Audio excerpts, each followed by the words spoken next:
மூளையினுடைய எந்த பகுதி பாதிக்கப்படும்?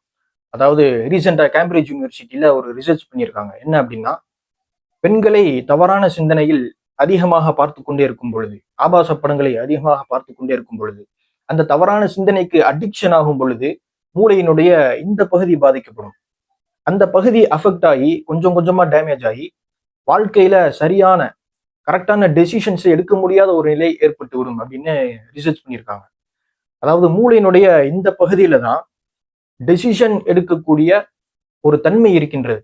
அப்போ அந்த இடம் பாதிக்கப்படும் பொழுது நம்முடைய வாழ்க்கையில சரியான டெசிஷன்ஸ் என்ன செய்ய முடியாது, எடுக்க முடியாது.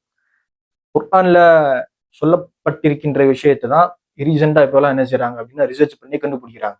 அதாவது அல்லாஹ் குர்ஆன்ல சொல்றான், குல்லில் முஃமினீன யகுப்பு மின் அப்சாரிஹிம் வ யஹ்ஃபது ஃபுரூஜஹும். அதாவது உங்களுடைய பார்வைகளை தாழ்த்திக் கொள்ளுங்கள், உங்களுடைய கற்புகளையும் பாதுகாத்துக் கொள்ளுங்கள்.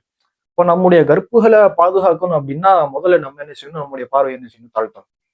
யதார்த்தமாக பார்க்கக்கூடிய பார்வை வேற. யதார்த்தமா கண்ணில் படுது, பெண்கள் போறாங்க, ரீல்ஸ்ல பாக்குறோம், ஆபாசமான படங்கள் யதார்த்தமாக வருது, இது ஒன்றும் பிரச்சனை இல்லை. அதாவது நபி ஸல்லல்லாஹு அலைஹி வஸல்லம் சொன்னாங்க, யதார்த்தமாக படக்கூடிய பார்வை அது ஒன்றும் பிரச்சனை இல்லை. இரண்டாவதாக பார்க்கக்கூடிய பார்வை, ஏன்னா இரண்டாவதாக பார்க்கும்பொழுது தான் நம்ம இன்டென்ஷன் எடுத்து பார்ப்போம். இன்டென்ஷன் எடுத்து பார்க்கும் பொழுதுதான் அந்த அடிக்ஷன் அப்படின்ற ஒரு ஸ்டார்டிங் பாயிண்ட் அந்த இன்டென்ஷன் தான்.